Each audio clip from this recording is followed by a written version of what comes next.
you say because I can do something, I have the right to do something? It's part of a evolutionary biological structure that resulted in the survival of humanity. So if I like grab a spear and I can stab somebody with it, I have a right to? No, that's why? That's attacking somebody. That's violating. Yeah, but other than an axiom of you shouldn't do that because I just don't feel like you should, what makes it intrinsic that I don't do that? Government enshrined protections are not real. Rights that as we know them, are just things that we recognize as things of value to us. So, for instance, I usually define it as simply, you have a right to speak freely. If you're in the middle of the woods and you're buck naked, you can say whatever you want. Today, we're watching Andrew Wilson absolutely dismantle Tim Pool on his own show. We're talking about rights, force, and Tim Pool trying to stretch intellectual muscle he just doesn't have. Tim Pool has his moments, but I think he flounders a bit in this conversation with Andrew Wilson. Let's check it out.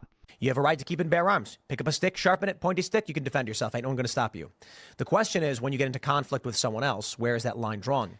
So the reality is, rights are recognized as things that we can and must do to survive and maximize potential. I think rights are force, and I think that... You think rights are force? Government rights are protections. What do you mean rights are force? You're talking about government protections. No, I'm talking about period. I'll explain what I mean. A right to me is an entitlement absent duty. That's a right.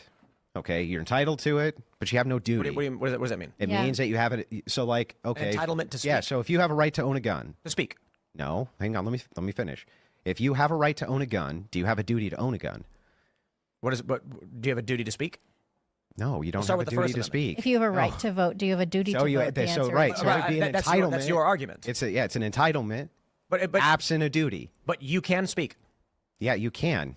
And so until you can't, the question until somebody stops you with force. So you're talking about government restrictions are made up by us as a people. Just people can adhere to your rights without any form of government. If you're walking down the street and you speak, and a guy turns around and smacks you in the mouth and breaks your jaw, right? He has now used force against whatever this right you think you have to speak. You have no right to do shit except whatever you can enforce.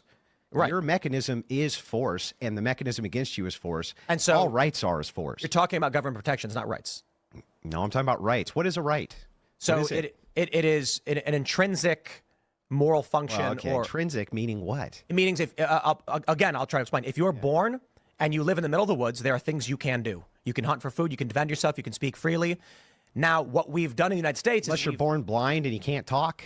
Right? Then where does your right to speak come from? You lack the ability to speak, right? But you still have the means by which you are allowed to do it. Yeah, but what makes it an intrinsic right to be able to do? Like, where does this idea come from other than you axiomatically kind of just say, you say because I can do something, I have the right to do something? It's part of a evolutionary biological structure that resulted in the survival of humanity. So if I like grab a spear and I can stab somebody with it, I have a right to? No, that's attacking somebody. That's violating. Yeah, but other than an axiom of you shouldn't do that because I just don't feel like you should, what makes it intrinsic that I don't do that? That you don't go and kill another person? Yeah. So the way I view rights would be things that and again, there's a debate over what rights are. Yeah, let's start with that. What are they? No. So there, it's honestly difficult to define, but it is certain moral structures or. I would say axioms. Would you agree with that? Just an axiom. So like you have inalienable rights from God according to the Constitution. This is an axiomatic principle. It means this is our like philosophical starting point is that we have these. I would put it as things that were required or greatly beneficial to the survival of an individual that we greatly benefit. I agree. We benefit. I just don't know what makes them intrinsic or like you're born with them or something like this, other than we just kind of agree to it. So I think the restrictions we kind of agree to. And some people might view some things as rights and other things not as rights. Mm-hmm. Like the left thinks healthcare is a human right, which makes literally no sense. No sense. But in terms of your ability to speak, you can walk around, you can speak, to defend yourself, you can pick up a stick, you can defend yourself. But this goes back to the same argument. I can grab a spear and murder somebody. I can do that. Why don't I have a right to do that? Because you are now causing harm to another person, which is a detriment. But why is that valuable? Why are other people valuable? Yeah, well, why would that be an intrinsic value? So, like, I can one would result in the end of humanity, and one results in the expansion of humanity. Well, no, both can result in the expansion of humanity. Right, but absolutely not. You're completely wrong. No, I'm completely right. You are wrong. Self-defense can result in expansion of humanity if you're using destruction for the purpose of ending something that is destructive. But if you are wantonly going around murdering people, you're actively reducing and harming humanity. Well, okay, but that doesn't mean that you couldn't expand humanity by harming people. There's so nations the argument that do of this all the self-defense time. is there are things that we believe we must be able to do for the betterment and survival of humanity. Yeah, but when I'm asking you this question, right, I'm asking the foundation from which you say, I have the right to speak or write. We need to be able to in order to survive. You because you need to do something. So I'm not sure how that means you have a right to it, though. Okay, so speech is not Like you have just to saying eat. words. You have a right to eat. Yes, 100%. Really? You have a right to do that? Why would you? Yes, not you don't have a right to own. So if I but you have a right to eat, otherwise you'll die. Yeah. I don't understand. Do you have a right to breathe? What about breathing? These are good questions. Right? Again, I don't think you understand. We're talking about intrinsic behaviors that are required for survival versus the government and humans deciding what we shouldn't have. I don't think we're speaking past each other. I'm asking what makes them intrinsic. When you say I have a right to eat, okay? If you don't, you'll die. If you have if that guy has all the food over there, you no longer have a right to eat. We're not talking about your right to steal from others. If you are so standing you no longer in have the a right woods to eat? by if you're standing in the woods by yourself, eat that mushroom. Okay, got it.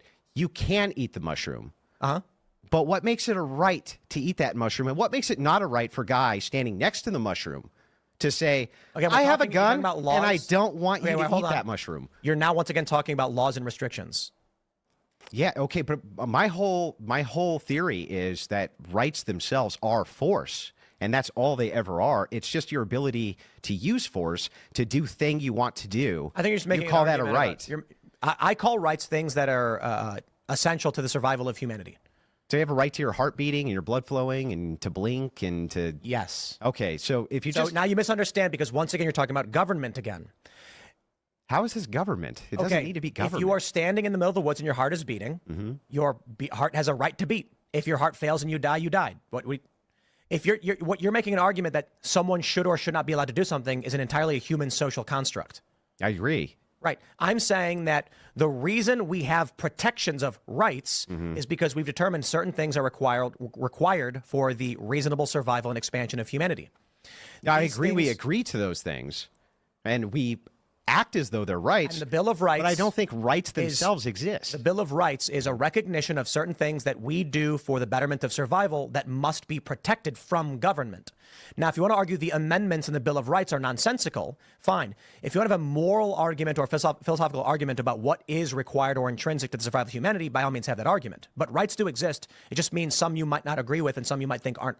Those are philosophical debates. Yeah, but when you say exist, right? Do you mean outside of your brain they exist, or do they only exist as a construction of your mind where you say, I have a right to do X? If we observe creatures in the wild, we will see them required to do things to survive. Yeah, okay, so... If you inhibit those things, they will die. So if just rights protect to you... those things... So do rights to you just mean things which are a requirement for your existence? And typically we define them as such because they transcend the basic obvious things like breathing and drinking water. Well, owning a gun isn't a requirement to your existence. No, defending yourself is. Yeah, but if a bear comes and you're in the middle of the woods and you don't have the ability to defend yourself, you cease to exist and humans cease to exist. So humans do defend themselves. Then as human society, we've decided this should be protected, otherwise humans will cease to exist. Yeah, but why? Okay, but this makes no sense, right? So if all right is to you, Tim, is thing X which is necessary for the survival of a man, in this case blinking and breathing and eating and pooping and whatever, the right to poop shall not be under, because you have a right to do that because it's like something you need to do to be alive. Right, but you can't poop on someone's floor. Why couldn't you extend that to literally everything? Tim basically said rights exist because we agree they exist, but they also don't exist unless we recognize them, but also maybe they do. My guy is out here doing philosophical gymnastics while Andrew is hitting him with cold, hard reality. Tim's brain is buffering mid-sentence, and I'm starting to wonder if he's regretting even starting this debate. Let's keep going. You need healthcare to survive. You need guns to survive. You need a house to survive. You need everything to survive. I think we should move on, but I think the challenge is, I don't know if you're unwilling to understand or what. You have no right to take other things from other people, to take their labor. You have no right to force a doctor to perform surgery on you, but you certainly have a right to ask him for it. Those are just assertions. Like, you just assert these things as though they have a grounding epistemic foundation from which you can make the assertion. Based on where do you make the assertion that you're not allowed to do X other than because Tim Pool's preference is that you don't?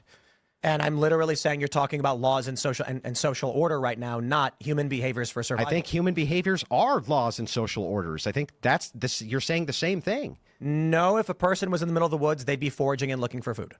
Yeah. What does that have to do with what I just said? You're talking about what the government human can and can't do. I'm talking about what humans need to do to survive. What do you all think? Did Tim hold his own, or was this a one-sided beatdown? Let me know in the comments, especially if you can explain whatever Tim was actually trying to argue. And if you made it this far, you're officially in the top 1% of people who can sit through Tim's mental gymnastics without getting a headache. Hit that like button, and I'll see you in the next one.